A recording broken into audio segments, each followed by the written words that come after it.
Je suis prophétesse Monique Masengu, pasteur responsable de l'église Centre de réveil et de restauration de famille. Voilà.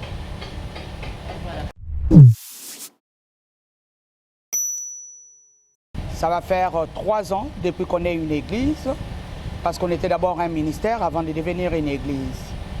Et l'église se trouve au quartier GB, sur l'avenue Mbouimouata, numéro 14. Quartier GB, avenue Mbouimouata, numéro 14, derrière le camp américain, la commune de Ngaliema.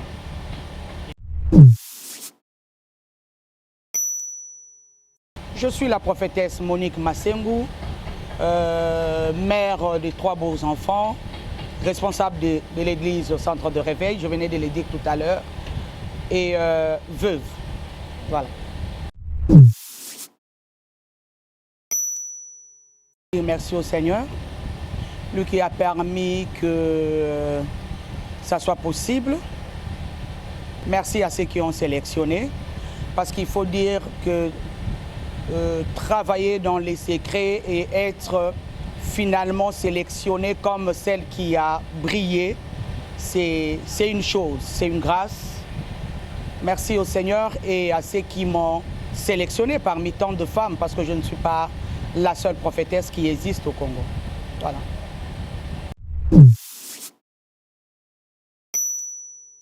Si je dois répondre directement aux 2 questions, je dirais c'est pas facile d'être à la tête d'une église. Être prophétesse, c'est un appel. C'est un appel. Tu peux te réveiller un matin et le Seigneur t'appelle. Moi, c'est depuis mes 16 ans que j'ai été appelé à ces ministères prophétiques. Mais être à la tête d'une église comme une femme, seule, ne dépendant pas d'un mari, c'est pas facile. Si je dis que c'est facile, je suis en train de mentir. C'est pas facile parce que tu fais face d'abord aux femmes qui ne croient pas au ministère de femmes, et puis aux hommes qui disent que la femme ne peut pas gérer une église, la femme ne peut pas être à la tête. Déjà, cette femme ne peut pas prêcher, et puis elle ne peut pas être à la tête d'une église. Donc tu fais face aux femmes et aux hommes au même moment. C'est pas facile.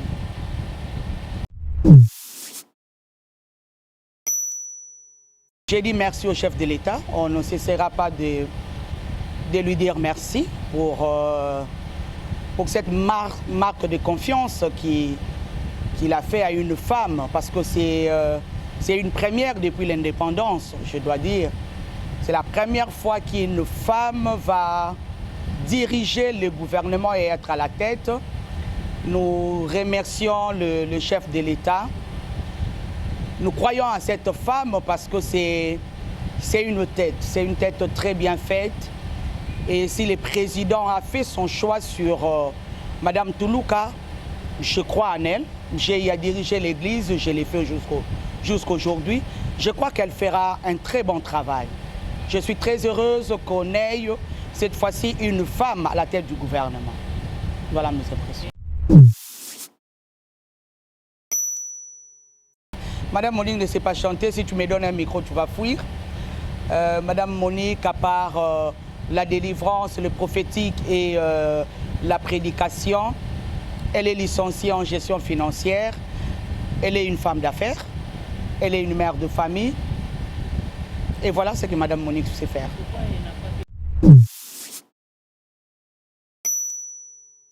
Ceux qui connaissent Madame Monique savent que Madame Monique aime l'œuvre de Dieu. Elle aime bien servir le Seigneur, mais Madame Monique aime aussi les singliers. Si elle se retrouve à la tête d'une église, à gérer l'église, c'est vraiment une imposition du Seigneur. Mais à part ça, je crois que quand on va à l'université, on nous apprend à diriger et à créer aussi. On ne va pas à l'université pour aller seulement travailler chez autrui. On nous apprend aussi à créer nos propres entreprises. Donc, à part l'église, Madame Monique est aussi femme d'affaires, entreprenante. Donc, elle est en train de faire, elle fait des affaires à gauche et à droite.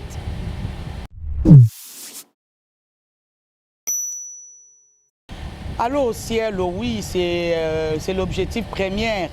Mais je crois qu'on ne choisit pas d'être visionnaire d'une église. C'est un appel, je vais le répéter.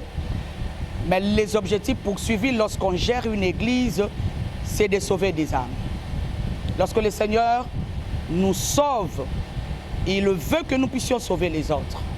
Donc le travail que Mme Monique fait, l'objectif poursuivi, alors qu'elle est à la tête de cette église, c'est gagner des âmes, les sauver et les amener au ciel.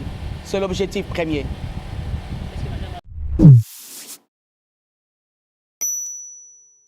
Comme jamais. Les prêcher comme jamais. Les prêcher comme jamais.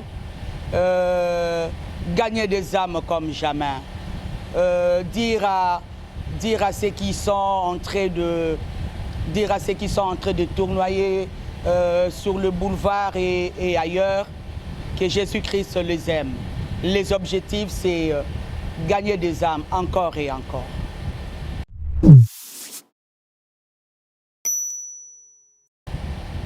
Comme tout homme, il n'y a pas d'homme parfait, la Bible le dit.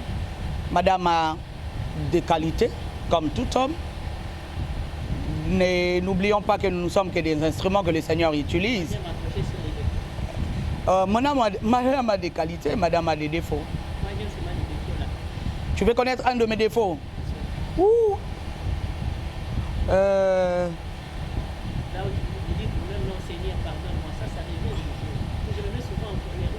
Non. Les défauts, je crois qu'il y a personne qui peut crier haut et fort ses défauts parce que lorsque nous gagnons nous-mêmes les âmes, nous faisons le travail auprès de ces gens-là de devenir meilleurs. Alors nous ne pouvons pas nous-mêmes primer nos défauts. Nous attendons que les gens nous reprochent sur nos défauts et que nous puissions travailler sur ces défauts.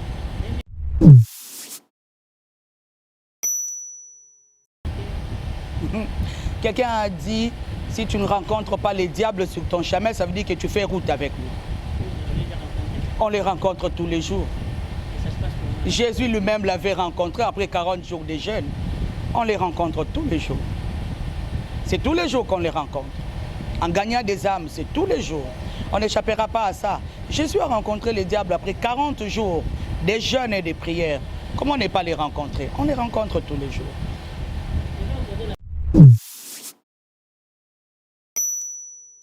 Femme, ministre de Dieu, femme appelée au ministère, je vais m'adresser tout droit à vous parce que c'est la question qui m'a été posée. Si je dois fortifier une femme ou parler à une femme qui est appelée au ministère comme moi, je te dirais de faire confiance à celui qui t'a appelé. Le ministère n'a jamais été facile, mais celui qui t'a appelé, c'est là où il t'amène. Tu ne rencontreras jamais de choses faciles sur ton chemin. Si on te dit que ça sera facile, on t'a menti. Ça sera compliqué, dur, tu seras à un moment confuse, mais continue à persévérer. S'il t'a appelé, ça veut dire qu'il t'a fait confiance. La deuxième des choses, ça veut dire qu'il t'a équipé pour être cette femme qui va dépeupler les camps du diable pour peupler les camps de Dieu. Alors, guerrière, fonce, continue, et demain après-demain, tu viendras me remercier de t'avoir encouragé. Fonce, et le Seigneur sait ce qu'il va faire de toi. Voilà.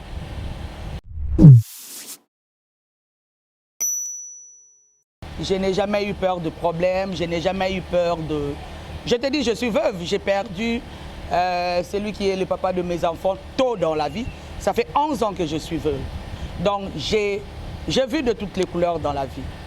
La seule chose qui me fait peur aujourd'hui, c'est rater le ciel. Parce que pourquoi est-ce qu'on va se donner tant de mal et après ne pas voir c'est Jésus? Ne pas être servant de Dieu, ne pas connaître la couleur de la déception. On fait face à cela tous les jours. La déception, l'injustice, les ingratitudes. On fait face à cela tous les jours. Mais Jésus n'était pas passé à côté de cela. Comment veux-tu que je passe à côté? Je connais toutes ces choses-là. Ça ne me fait pas peur.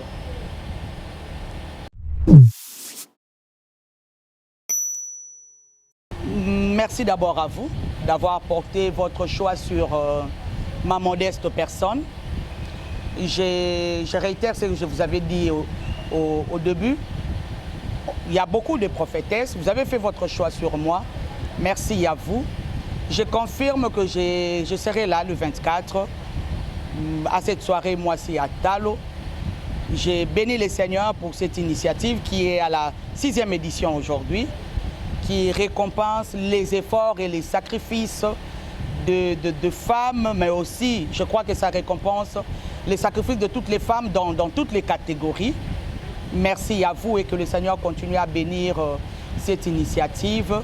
J'ai béni l'Église, j'ai béni l'Église corps du Christ, je bénis mes enfants et ma famille. Que le Seigneur bénisse les chrétiens du monde. Voilà.